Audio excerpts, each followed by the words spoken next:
दोस्तों आज के सामान्य ज्ञान के वीडियो में आपके लिए लेकर के आए हैं बहुत से इंपॉर्टेंट क्वेश्चन आंसर। वीडियो को ध्यान से देखिएगा। आज के इस वीडियो को शुरू करते हैं। आपका पहला सवाल हो जाएगा, rail coach factory Kapurthala Bharat के किस राज्य में है? रेल कोच फैक्ट्री है कपूरथला, वह भारत के राज्य पंजाब में है। तो आंसर जो है आपका ऑप्शन ए हो जाएगा। बिल्कुल करेक्ट आंसर ऑप्शन ए हो जाएगा। देखिए आपका नेक्स्ट क्वेश्चन है, दूध के फटने पर कौन सा एसिड उत्पन्न होता है? दूध के फटने पर जो एसिड उत्पन्न होते हैं वह एसिड हो जाएगा लैक्टिक एसिड, यानी कि जो ऑप्शन सी है वह बिल्कुल करेक्ट आंसर हो जाएगा। देखिए आपका नेक्स्ट क्वेश्चन है, क्वेश्चन नंबर 3, चरक किसके दरबार में रहते थे? चरक किसके दरबार में रहते थे? तो देखिए आंसर जो है ऑप्शन नंबर सी हो जाएगा, कनिष्क के दरबार में रहते थे। तो जो आपका ऑप्शन नंबर सी है वह बिल्कुल करेक्ट आंसर हो जाएगा। देखिए आपका नेक्स्ट क्वेश्चन, उस नदी का नाम बताइए जिस पर इंदिरा गांधी बांध बना है। वह नदी कौन सा हो जाएगा जिस पर इंदिरा गांधी बांध बना हुआ है?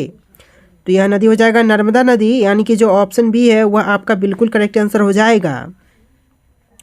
देखिए आपका अगला सवाल है, इनमें से कौन सा रोग मच्छरों से होने वाले रोग नहीं है? इनमें से वह कौन सा रोग है जो कि मच्छरों के काटने या फिर उनसे होने वाले रोग में शामिल नहीं है?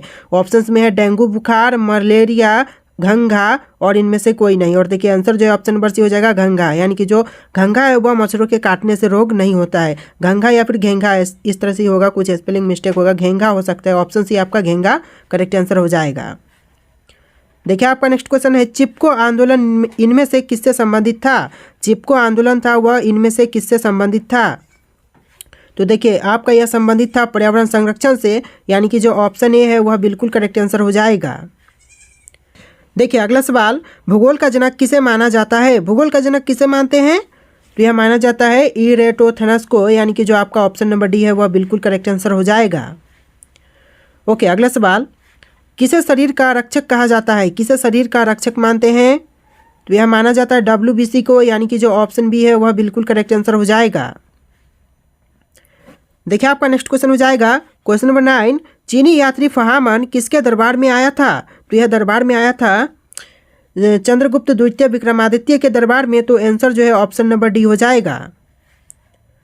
अगला सवाल देखिए, एंटीटॉक्सिन का इंजेक्शन किसकी रोकथाम के लिए दिया जाता है? एंटीटॉक्सिन का इंजेक्शन वह देते हैं टिटनेस के रोकथाम के लिए, यानी कि जो ऑप्शन ए है वह बिल्कुल करेक्ट आंसर हो जाएगा। देखिए अगला सवाल, भारतीय रिजर्व बैंक की स्थापना कब की गई थी? भारतीय रिजर्व बैंक की स्थापना यह हुआ था 1935 में, यानी कि ऑप्शन बी राइट आंसर हो जाएगा। देखिए अगला सवाल, भारत के प्रथम रक्षा मंत्री कौन थे? भारत के प्रथम रक्षा मंत्री कौन थे? तो यह थे सरदार वल्लभ देव सिंह, यानी कि जो ऑप्शन सी है वह बिल्कुल करेक्ट आंसर हो जाएगा। चलिए अगला सवाल देखते हैं, क्वेश्चन नंबर 13, रक्तदाब का नियंत्रण कौन सी ग्रंथि करती है? रक्तदाब का नियंत्रण इनमें से कौन सी ग्रंथि है जो करती है? तो ऑप्शन में है पीयूष, टेस्टिस, थायराइड्स, एंड्रीनल। और देखिए आंसर जो है ऑप्शन नंबर डी हो जाएगा एंड्रीनल, यानी कि जो रोकथाम करता है वह ऑप्शन डी हो जाएगा एंड्रीनल। देखिए आपका नेक्स्ट क्वेश्चन है, निम्नलिखित में से कौन सा विटामिन गर्म होने पर नष्ट हो जाते हैं? तो वह कौन सा विटामिन है जो कि गर्म होते ही नष्ट हो जाते हैं? तो इन ऑप्शन में से आपका correct answer option number C हो जाएगा विटामिन सी। विटामिन सी जो कि गर्म होते ही नष्ट हो जाते हैं, यानी कि जो बिल्कुल करेक्ट आंसर है ऑप्शन का सी हो जाएगा। देखिए आपका नेक्स्ट क्वेश्चन हो जाएगा, क्वेश्चन नंबर 15, क्लोरोफिल का खनिज घटक क्या है? क्लोरोफिल का खनिज घटक यह हो जाएगा मैग्नीशियम, यानी कि जो आंसर है वह ऑप्शन नंबर सी हो जाएगा। चलिए अगला सवाल, भारत में कपास का सबसे बड़ा उत्पादक राज्य है? भारत में कपास की सबसे बड़ी उत्पादक राज्य कौन सी है? तो यह राज्य हो जाएगा गुजरात, जो कि सबसे ज़्यादा कपास का उत्पादन करता है, यानी कि जो ऑप्शन डी है वह बिल्कुल करेक्ट आंसर हो जाएगा। अगला सवाल देखिए, एलोरा की गुफा का संबंध किस धर्म से है? एलोरा की गुफा का संबंध कौन से धर्म से है? ऑप्शंस में है जैन, हिंद, बौद्ध और ऑप्शन डी है इनमें से सभी। और आंसर जो है वही हो जाएगा इनमें से सभी, यानी कि ऊपर के जैन, हिंद, बौद्ध इन सभी धर्मों से एलोरा की गुफा का संबंध है, यानी कि जो आंसर है ऑप्शन नंबर डी हो जाएगा। तो चलिए अपना अगला सवाल देखेंगे। अगला सवाल देखिए, बुद्ध का संबंध किस क्षत्रिय वंश से था? बुद्ध का संबंध कौन से क्षत्रिय वंश से था? तो यह हो जाएगा शाक्य वंश, यानी कि जो ऑप्शन नंबर बी है वह राइट आंसर हो जाएगा। बुद्ध का जो संबंध था वह क्षत्रिय वंश शाक्य से था। ऑप्शन आपका बी बिल्कुल करेक्ट आंसर हो जाएगा। देखिए अगला सवाल, क्वेश्चन नंबर 19, तिब्बत में किस नदी को सांगपो कहा जाता है? कौन से तिब्बत की नदी को सांगपो कहते हैं? तो यह नदी हो जाएगा ब्रह्मपुत्र नदी, जिसे सांगपो कहा जाता है, जिसे हम लोग इंडिया में ब्रह्मपुत्र बोलते हैं, वह नदी को तिब्बत में सांगपो बोलते हैं। तो ऑप्शन डी आपका बिल्कुल करेक्ट आंसर हो जाएगा। देखिए आपका नेक्स्ट क्वेश्चन, क्वेश्चन नंबर 20, किसान क्रेडिट कार्ड योजना कब शुरू की गई थी? किसान क्रेडिट कार्ड योजना यह शुरुआत हुआ था 1998 में, यानी कि जो ऑप्शन सी है वह बिल्कुल करेक्ट आंसर हो जाएगा। देखिए आपका नेक्स्ट क्वेश्चन है, क्वेश्चन नंबर 21, लोकटक झील भारत के किस राज्य में है? लोकटक झील है वह भारतीय कौन से राज्य हो जाएगा? तो यह राज्य हो जाएगा मणिपुर, जहाँ पर लोकटक झील स्थित है। तो आंसर जो है ऑप्शन नंबर ए हो जाएगा। देखिए आपका नेक्स्ट क्वेश्चन, लोकटक झील भारत के किस राज्य में है? क्वेश्चन रिपीट हो रहे हैं, तो यह आंसर जो था मणिपुर था। चलिए अगला सवाल देखते हैं, क्वेश्चन नंबर 23, पक्षियों में कितने अंडाशय होता है? पक्षियों में कितने अंडाशय होते हैं? तो आंसर जो है ऑप्शन नंबर ए हो जाएगा, एक होते हैं, यानी कि जो ऑप्शन ए है वह बिल्कुल करेक्ट आंसर हो जाएगा। देखिए आपका नेक्स्ट क्वेश्चन, दिल्ली सल्तनत के संस्थापक कौन थे? दिल्ली सल्तनत के संस्थापक इनमें से हो जाएंगे तुर्क, यानी कि जो ऑप्शन सी है वह बिल्कुल करेक्ट आंसर हो जाएगा। अगला सवाल देखिए, स्वतंत्र श्रमिक दल की स्थापना किसने किया था? स्वतंत्र श्रमिक दल की स्थापना करने वाले कौन है? Option A Pandit Nehru, option B Mahatma Gandhi, option C Jagjivan Ram, option D doctor B R. Ambedkar. और देखिए आंसर जो है ऑप्शन नंबर डी हो जाएगा, डॉक्टर बी.आर. अम्बेडकर, यानी कि जो ऑप्शन डी है वह इस क्वेश्चन का बिल्कुल करेक्ट आंसर हो जाएगा। देखिए अगला सवाल, क्वेश्चन नंबर 26, कोलकाता नगर की स्थापना कब किया गया था? कोलकाता नगर की स्थापना कब की गई? तो यह किया गया था 1690 में। तो आपका जो आंसर है ऑप्शन नंबर ए हो जाएगा। देखिए आपका नेक्स्ट क्वेश्चन है, पुर्तगालियों ने गोवा को कब स्वतंत्र किया था? पुर्तगालियों ने गोवा को कौन से सन में स्वतंत्र किया? तो यह किया था 1961 में। तो ऑप्शन नंबर बी बिल्कुल करेक्ट आंसर हो जाएगा।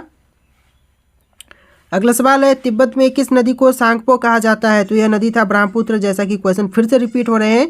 तो आंसर जो है ऑप्शन नंबर डी हो जाएगा। देखिए आपका नेक्स्ट क्वेश्चन है, क्वेश्चन नंबर 29, सर्वप्रथम किस आंदोलन का प्रारंभ हुआ था? सर्वप्रथम कौन से आंदोलन का प्रारंभ हुआ? तो देखिए यह आंदोलन था ब्राह्मण समाज, यानी कि जो आंसर है ऑप्शन नंबर ए हो जाएगा। अगला सवाल देखिए, राजा राम मोहन राय ने ब्राह्मण समाज की स्थापना कब की? राजा राम मोहन राय ने ब्राह्मण समाज की स्थापना कौन से सन में किया? तो देखिए आंसर हो जाएगा ऑप्शन नंबर ए, 1828 में राजा राम मोहन राय ने ब्राह्मण समाज की स्थापना किया था, यानी कि जो ऑप्शन ए है वह बिल्कुल करेक्ट आंसर हो जाएगा। देखिए अगला सवाल, लोहे में जंग किस कारण से लगता है? लोहे में जंग लगते हैं कौन से कारण से? तो यह कारण हो जाएगा ऑक्सीकरण के कारण, यानी कि जो ऑप्शन डी दिख रहा है आपको यह बिल्कुल करेक्ट आंसर हो जाएगा। ऑक्सीकरण कारण के कारण लोहे में जंग लगते हैं। देखिए अगला सवाल, क्वेश्चन नंबर 32, मानव त्वचा का रंग किसके कारण से बनता है? मानव त्वचा का रंग बनता है वह कौन से कारण से? तो देखिए राइट आंसर जो है ऑप्शन नंबर बी हो जाएगा, मेलानिन के कारण जो मानव त्वचा का रंग है वह बनते हैं। तो आंसर जो है ऑप्शन नंबर बी हो जाएगा, मेलानिन। चलिए अगला सवाल, क्वेश्चन नंबर 33, जीन शब्द का प्रयोग किसने किया था? जीन शब्द का प्रयोग किसने किया? आंसर जो है ऑप्शन नंबर डी हो जाएगा, जोहानसन ने किया था सबसे पहले जीन शब्द का प्रयोग। तो आंसर जो है आपका हो जाएगा ऑप्शन नंबर डी। ओके चलिए नेक्स्ट क्वेश्चन देखते हैं। अगला सवाल हो जाएगा क्वेश्चन नंबर 34, कोयले से उत्पादित ऊर्जा को क्या कहा जाता है? कोयले से उत्पादित ऊर्जा को क्या कहते हैं? तो यह कहा जाता है ताप ऊर्जा, यानी कि जो ऑप्शन ए है वह बिल्कुल करेक्ट आंसर हो जाएगा। देखिए आपका नेक्स्ट क्वेश्चन है, शून्य का आविष्कार किसने किया था? शून्य का आविष्कार किसने किया? राइट आंसर जो है ऑप्शन नंबर सी हो जाएगा, आर्यभट्ट ने शून्य का आविष्कार किया था, यानी कि जो ऑप्शन सी है बिल्कुल करेक्ट आंसर हो जाएगा। देखिए आपका नेक्स्ट क्वेश्चन नंबर 36, संवैधानिक सलाहकार कौन थे? संवैधानिक सलाहकार कौन थे इनमें से? तो यह सलाहकार थे B.N. राव, यानी कि जो ऑप्शन सी दिख रहा है वह बिल्कुल करेक्ट आंसर हो जाएगा। देखिए आपका नेक्स्ट क्वेश्चन है question number 37, cabinet mission Bharat कब आया था? कैबिनेट मिशन भारत में कब आई? तो यह सन था 1946, यानी कि 1946 में जो कैबिनेट मिशन था वह भारत में आया था। देखिए नेक्स्ट क्वेश्चन, विटामिन सी की कमी से कौन सा रोग होता है? विटामिन सी की कमी से रोग होते हैं स्कर्वी, यानी कि जो ऑप्शन बी है बिल्कुल करेक्ट आंसर हो जाएगा। अगला सवाल है, निम्न में से किसका उपयोग ऊंचाई मापने के लिए करते हैं? निम्न में से किसका उपयोग ऊंचाई मापने के लिए करते हैं? तो यह हो जाएगा अल्टीमीटर, यानी कि जो राइट आंसर है ऑप्शन नंबर बी हो जाएगा, अल्टीमीटर। अगला सवाल देखिए क्वेश्चन नंबर 40, परमाणु बम की खोज किसने की? परमाणु बम की खोज किसने किया था? तो परमाणु बम की खोज करने वाले हैं ऑटो हान, यानी कि आंसर जो है ऑप्शन नंबर ए हो जाएगा। चलिए अपना नेक्स्ट क्वेश्चन देखते हैं। देखिए आपका नेक्स्ट क्वेश्चन हो जाएगा क्वेश्चन नंबर 42, रेशम किससे उत्पन्न होता है? रेशम किससे उत्पन्न होते हैं? तो देखिए आपका आंसर जो है ऑप्शन नंबर बी हो जाएगा, रेशम के कीड़े के प्यूपा से उत्पन्न होते हैं, यानी कि जो ऑप्शन बी है वह बिल्कुल करेक्ट आंसर हो जाएगा। तो देखिए आपका नेक्स्ट क्वेश्चन हो जाएगा क्वेश्चन नंबर 43, किस रक्त वर्ग के व्यक्ति सर्वदाता कहलाते हैं? कौन से रक्त वर्ग के व्यक्ति सर्वदाता कहलाते हैं? ऑप्शंस में है ए बी और ओ। तो देखिए ओ वर्ग के जो व्यक्ति होते हैं वह सर्वदाता कहलाते हैं, यानी कि जो आंसर है ऑप्शन का डी बिल्कुल करेक्ट आंसर हो जाएगा। चलिए अगला सवाल देखते हैं। क्वेश्चन नंबर 44 आपका हो जाएगा, किसने कहा था तुम मुझे खून दो मैं तुम्हें आज़ादी दूंगा? तो यह कहने वाले कौन है? ऑप्शंस देख लेते हैं, सुभाष चंद्र बोस, अरविंद घोष, चंद्रशेखर आज़ाद, भगत सिंह। देखिए आपका आंसर जो है ऑप्शन नंबर ए हो जाएगा, सुभाष चंद्र बोस ने कहा था तुम मुझे खून दो मैं तुम्हें आज़ादी दूंगा। तो आपका जो आंसर है ऑप्शन नंबर ए हो जाएगा। तो चलिए अपना नेक्स्ट क्वेश्चन देखते हैं। क्वेश्चन नंबर 45 आपका होगा, देशबंधु की उपाधि संबंधित है, तो किससे संबंधित है देशबंधु की उपाधि? ऑप्शंस में है बी आर अम्बेडकर, बिपिन चंद्र पाल, चित्तरंजन दास, रविंद्रनाथ टैगोर। देखिए आंसर जो है ऑप्शन नंबर बी हो जाएगा, बिपिन चंद्र पाल से संबंधित है देशबंधु की उपाधि। तो देखिए आंसर जो है ऑप्शन नंबर बी हो जाएगा। अगला सवाल देखिए, भारत के पिता के रूप में किसे जाना जाता है? भारत के पिता के रूप में जानते हैं किसको? Option A Bhagat Singh, option B Mahatma Gandhi, option C Jawaharlal Nehru, option D Subhash Chandra Bose. देखिए आंसर जो है ऑप्शन नंबर बी हो जाएगा, महात्मा गांधी को, यानी कि भारत के पिता के रूप में जानते हैं महात्मा गांधी को। तो आपका जो ऑप्शन बी है वह बिल्कुल करेक्ट आंसर हो जाएगा। अगला सवाल देखिए क्वेश्चन नंबर 47, भारत का सबसे बड़ा और सबसे गहरा किला कौन सा है? भारत का सबसे बड़ा और सबसे गहरा किला कौन से है? Option A Lal Qila, option B Qutub Minar, option C Chittorgarh किला, ऑप्शन डी काहिरा किला। देखिए आंसर जो है ऑप्शन नंबर सी हो जाएगा, चित्तौड़गढ़ किला, यानी कि जो ऑप्शन सी है वह बिल्कुल करेक्ट आंसर हो जाएगा। भारत का सबसे बड़ा और सबसे गहरा किला है वह चित्तौड़गढ़ किला है। देखिए आपका नेक्स्ट क्वेश्चन है, भारतीय संविधान को अपनाने की तिथि क्या थी? भारतीय संविधान को अपनाने की तिथि कौन सी है इन ऑप्शन में से? ऑप्शंस में देख लीजिए आपके 15 अगस्त 1947, 26 जनवरी 1950, 26 जनवरी 1949, 15 अगस्त 1948। और इन चार ऑप्शन में से कोई एक राइट आंसर है। देखिए चार ऑप्शन है ना यहाँ पर, इनमें से कोई एक राइट आंसर है, आपको कॉमेंट करके बताना है। आंसर जो है आपके लिए टेस्ट है, सॉरी आंसर नहीं, क्वेश्चन आपके लिए टेस्ट है। आंसर आपको कमेंट करना है, कमेंट सेक्शन में जाइए और इसका जो भी आंसर होगा आप लोगों को कमेंट कर देना है। और आज के इस वीडियो में इतने क्वेश्चन थे, वीडियो कैसा लगा है ये भी कमेंट करना और इस वीडियो को लाइक करके चैनल को सब्सक्राइब भी कर लेना। तो चलिए फिर मिलते हैं एक नए वीडियो में।